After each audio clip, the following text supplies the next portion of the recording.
नमस्कार। आज हम एक ऐसे विषय पर थोड़ी गहराई से बात करने वाले हैं जिसने पिछले कुछ समय में काफी सुर्खियां बटोरी हैं। नेपाल में जो बड़ी राजनीतिक और सामाजिक उथल-पुथल हुई, उसे अब लोग 2025 की जनरेशन जेड क्रांति कह रहे हैं। और ये कोई छोटे-मोटे विरोध प्रदर्शन नहीं थे। ये तो युवाओं की अगुवाई में चली एक ऐसी लहर थी जिसने कह सकते हैं कि देश की सत्ता तक को हिलाकर रख दिया। हमारे पास इस पर बात करने के लिए कुछ अच्छे स्रोत हैं। एक तो एक विस्तृत लेख है जिसका शीर्षक है नेपाल का जनरेशन जेड विद्रोह, सोशल मीडिया और सत्ता परिवर्तन। और साथ ही कुछ हालिया पॉडकास्ट विश्लेषण भी हैं, जैसे कि बियॉन्ड द जेन ज़ीज रेज, जो इन घटनाओं के पीछे की कहानी और मतलब समझाते हैं। तो हमारा मकसद है कि इन स्रोतों के आधार पर समझें कि भाई ये सब शुरू कैसे हुआ, कौन से वो अहम घटनाएं थीं, तकनीक का क्या रोल रहा है इसमें, और सबसे ज़रूरी इसके मायने क्या हैं नेपाल के लिए और शायद हमारे लिए भी। सोचिए जरा, एक तरफ सालों से चला आ रहा भ्रष्टाचार, बढ़ती बेरोजगारी, युवा परेशान, बिल्कुल, और दूसरी तरफ सरकार अचानक देश भर में 26 सोशल मीडिया प्लेटफॉर्म्स बैन कर देती है। हाँ, वो एक बड़ा टर्निंग पॉइंट था। नतीजा, काठमांडू की सड़कों पर जबरदस्त विरोध प्रदर्शन, फिर दुखद है हिंसा भी हुई, प्रधानमंत्री को इस्तीफा देना पड़ा, और फिर देश को मिली पहली महिला प्रधानमंत्री। तो कहानी में कई परतें हैं, कई मोड़ हैं। चलिए शुरू करते हैं इसे समझना। तो सबसे पहले, ये चिंगारी भड़की कहां से? मतलब ये जो गुस्सा था, ये अचानक तो नहीं आया होगा। क्या कारण थे इसके पीछे, गहरे वाले कारण? नहीं, ये बिल्कुल अचानक नहीं था। देखिए, जड़ें तो काफी गहरी थीं। सबसे बड़ा मुद्दा, जैसा आपने कहा, वो था लंबे समय से चला आ रहा सरकारी भ्रष्टाचार। और ये सिर्फ बड़े घोटालों वाली बात नहीं थी। आम आदमी को भी अपने रोज के काम करवाने में छोटी छोटी रिश्वत देनी पड़ती थी। अच्छा। तो युवाओं को ये साफ दिख रहा था कि सिस्टम ट्रांसपेरेंट नहीं है, जवाबदेही नहीं है। एक स्रोत में जिक्र था कि कैसे सरकारी ठेकों में भाई भतीजावाद, कमीशन खोरी, ये सब आम बातें हो गई थीं। लोगों में बहुत निराशा थी इसको लेकर। और भ्रष्टाचार के साथ साथ ये बेरोजगारी वाला मुद्दा भी बार बार आ रहा है। हाँ, और ये दूसरा बहुत बड़ा, कह सकते हैं, विस्फोटक तत्व था। नेपाल में युवाओं की आबादी बहुत ज्यादा है, पढ़े लिखे युवा भी हैं, लेकिन नौकरियों के मौके उतने नहीं बढ़े। खासकर अच्छी क्वालिफाइड नौकरियों की बहुत कमी थी। तो युवाओं को लग रहा था कि भाई पढ़ लिख कर भी भविष्य कुछ साफ नहीं है, अंधेरा है। बहुत से युवा तो बाहर जा रहे थे बेहतर मौकों की तलाश में, ब्रेन ड्रेन जिसे कहते हैं। हाँ। तो एक तरफ भ्रष्टाचार से गुस्सा, दूसरी तरफ भविष्य की चिंता, अवसरों की कमी। ये दोनों चीजें मिलकर ना एक तरह का प्रेशर कुकर बना रही थी। और इसी सुलगते माहौल में सरकार ले आई वो सोशल मीडिया बैन का फैसला। 26 प्लेटफॉर्म्स, मतलब फेसबुक, इंस्टाग्राम, टिकटॉक, व्हाट्सएप। हाँ, सब बंद। ये तो लोगों की रोज की जिंदगी का हिस्सा है। सरकार ने ये कदम क्यों उठाया? क्या तर्क दिया उन्होंने? देखिए, सरकार का जो ऑफिशियल तर्क था वो ये था कि ये कंपनियां नेपाल के जो लोकल कानून हैं उनका पालन नहीं कर रही थीं। डेटा सुरक्षा को लेकर भी चिंताएं जताई गईं। और ये भी कहा गया कि कुछ मामलों में इनका इस्तेमाल ऐसी गतिविधियों में हो रहा है जो राष्ट्रीय सुरक्षा के लिए खतरा है। अच्छा। उन्होंने कहा था कि ये कंपनियां नेपाल में ऑफिस खोलें, रजिस्टर हों, जो कि हुआ नहीं था। लेकिन जनता ने, खासकर युवाओं ने इसे कैसे लिया? क्या उन्होंने मान लिया सरकार का तर्क? नहीं, बिल्कुल नहीं माना। युवाओं के लिए तो ये सीधा सीधा उनकी आवाज दबाने की कोशिश थी। हाँ। अभिव्यक्ति की स्वतंत्रता पर हमला। जैसा आपने कहा, ये प्लेटफॉर्म सिर्फ टाइम पास के लिए नहीं थे। ये खबरें पाने का, अपने विचार रखने का, छोटे मोटे ऑनलाइन बिजनेस चलाने का, यहाँ तक कि सामाजिक राजनीतिक मुद्दों पर बहस करने का जरिया थे। कई लोगों के लिए तो बाहरी दुनिया से जुड़ने का यही एक तरीका था।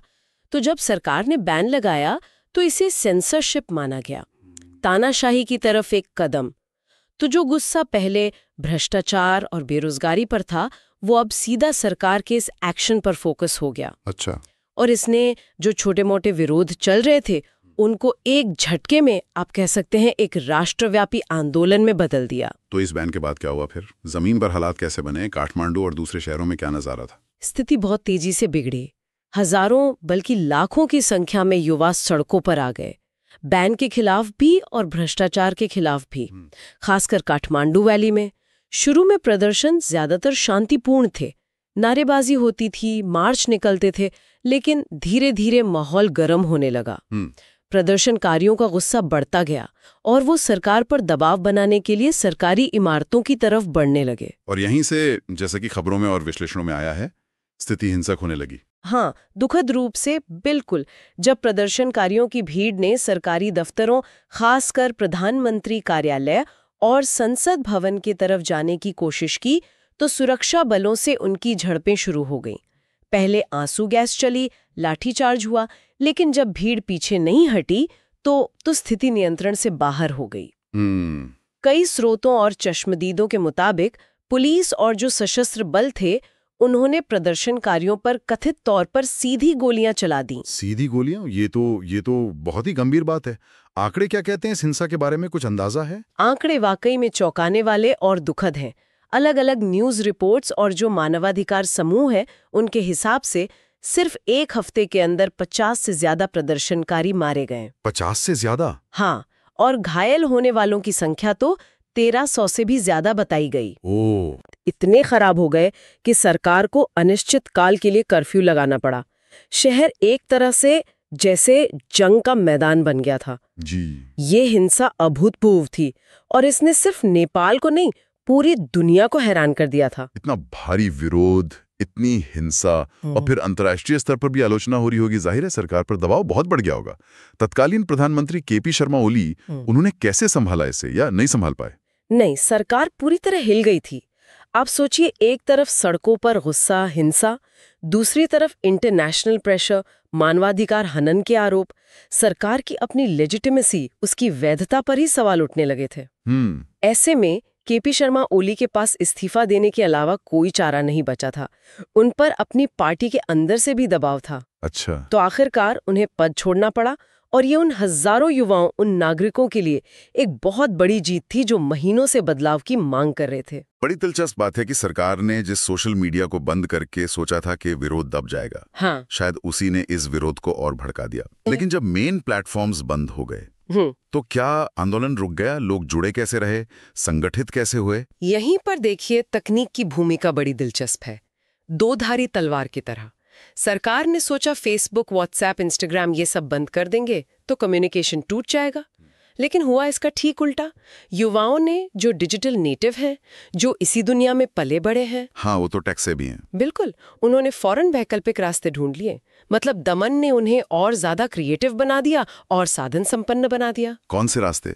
क्या कुछ खास प्लेटफॉर्म ज्यादा इस्तेमाल हुए? दो चीजें खास तौर पर सामने आई।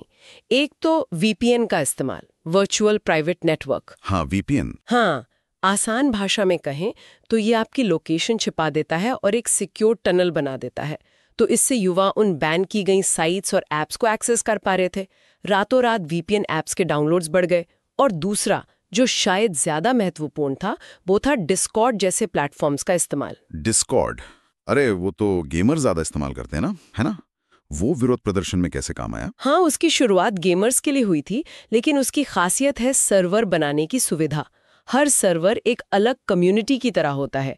उसमें टेक्स्ट, वॉइस चैट के लिए अलग चैनल बना सकते हैं। अच्छा। और ये फेसबुक या व्हाट्सएप ग्रुप से ज्यादा ऑर्गेनाइज्ड और ज्यादा सुरक्षित माने जाते हैं। एन्क्रिप्शन बेहतर होता है, मॉडरेट करना आसान होता है।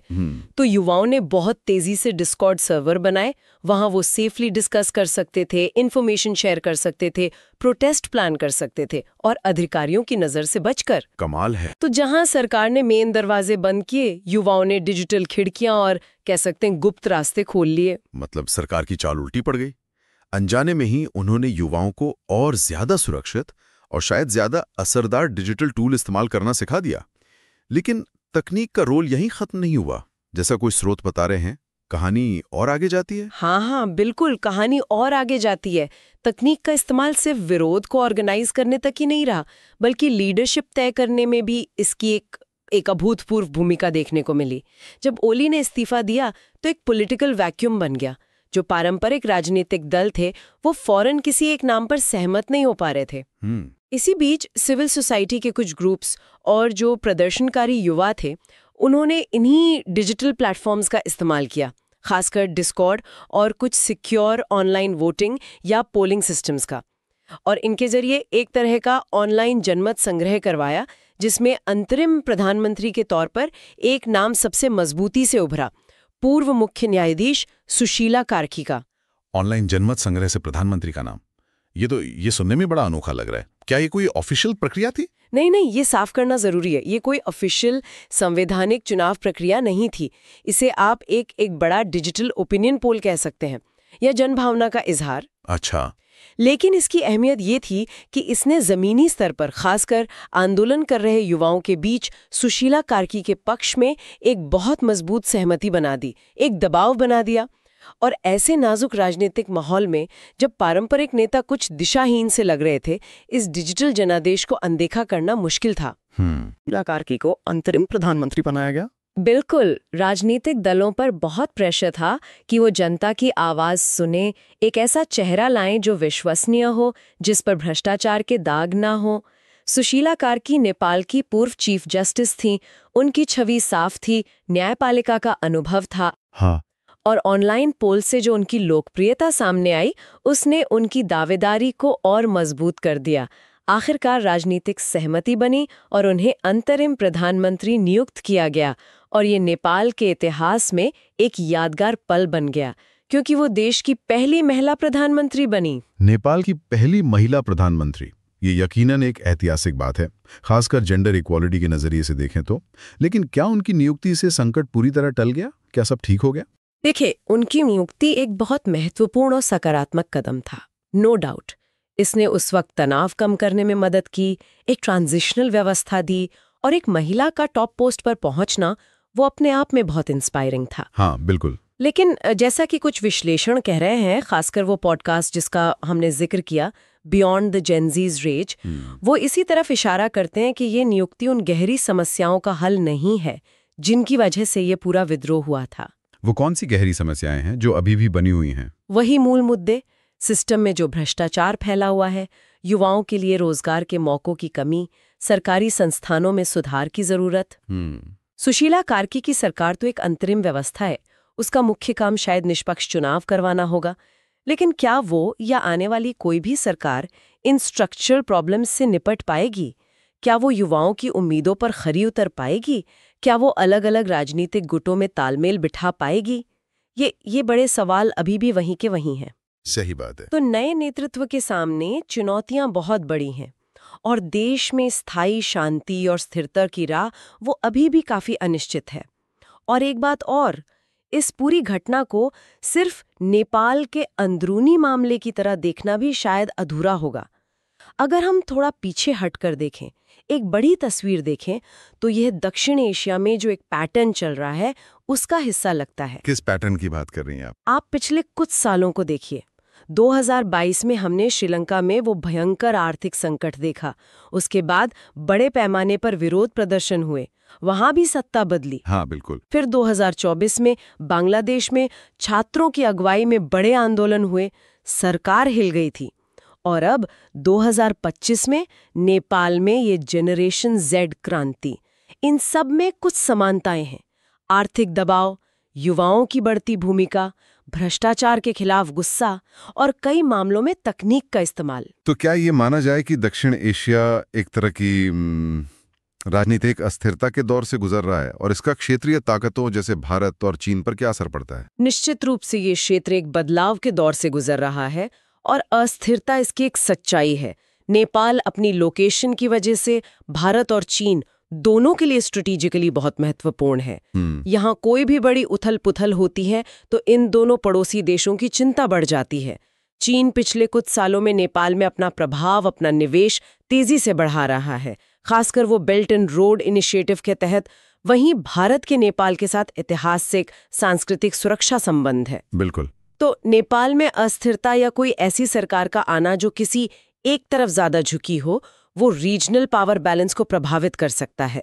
ये घटनाएं भारत और चीन के बीच जो कंपटीशन चल रहा है उसमें एक नया आयाम जोड़ती हैं, और दोनों ही देश नेपाल के भविष्य पर बहुत बारीकी से नजर रखेंगे। तो चलिए इस पूरी चर्चा को अगर हम समेटे, हमने देखा कि कैसे नेपाल में सालों का भ्रष्टाचार और युवाओं में बेरोजगारी का जो गुस्सा था वो सोशल मीडिया बैन के बाद एक तरह से फट पड़ा। हाँ बिल्कुल, और इस गुस्से ने एक बहुत ताकतवर युवा आंदोलन खड़ा कर दिया।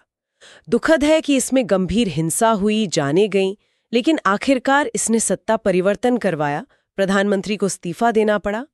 ये दिखाता है कि जनता की आवाज, खासकर संगठित युवाओं की आवाज, कितनी पावरफुल हो सकती है। और तकनीक, उसकी भूमिका तो कमाल की रही। सरकार ने जिसे दबाना चाहा, उसी तकनीक ने, चाहे वो वीपीएन हो या डिस्कॉर्ड जैसे मंच, उसने विरोध को ऑर्गेनाइज करने में और यहाँ तक कि वैकल्पिक नेतृत्व सुझाने में, जैसे सुशीला कार्की के मामले में हुआ, एक अप्रत्याशित लेकिन बहुत अहम भूमिका निभाई। बिल्कुल। सुशीला कार्की का पहली महिला प्रधानमंत्री बनना एक मील का पत्थर है। लेकिन जैसा हमने बात की, ये अंत नहीं है, ये एक नई शुरुआत है। देश के सामने जो बुनियादी चुनौतियां हैं वो अभी भी मौजूद हैं। भविष्य की राह आसान नहीं है। स्थिरता लाना, वास्तविक सुधार करना, ये बहुत बड़ी चुनौती है। और आखिर में ये घटना अकेली नहीं है। ये दक्षिण एशिया में जो बड़े बदलाव चल रहे हैं, आर्थिक दबाव, राजनीतिक अस्थिरता, युवाओं की उम्मीदें और बढ़ते जियोपॉलिटिकल टेंशन, उसी का एक हिस्सा है। इसके मायने सिर्फ नेपाल तक सीमित नहीं है। ये सब हमें एक बहुत ही मौलिक और सोचने वाले सवाल पर लाकर खड़ा करता है कि जब पारंपरिक राजनीतिक संस्थाएं, मतलब सरकारें, राजनीतिक दल, लोगों की, खासकर नई पीढ़ी की उम्मीदों पर खरी नहीं उतर पाती, और उसी वक्त ये जो डिजिटल दुनिया है, ये एक पैरेलल स्पेस की तरह उभरती है, जहां लोग न सिर्फ आवाज उठाते हैं, विरोध करते हैं, बल्कि लीडरशिप के विकल्प भी तलाशने लगते हैं। तो फिर लोकतंत्र के भविष्य के लिए इसके क्या मायने हैं? क्या ये मौजूदा सिस्टम के खोखलेपन का संकेत है, या फिर ये टेक्नोलॉजी से चलने वाली नागरिक भागीदारी के एक नए दौर की आहट है? इस पर सोचना जरूरी है।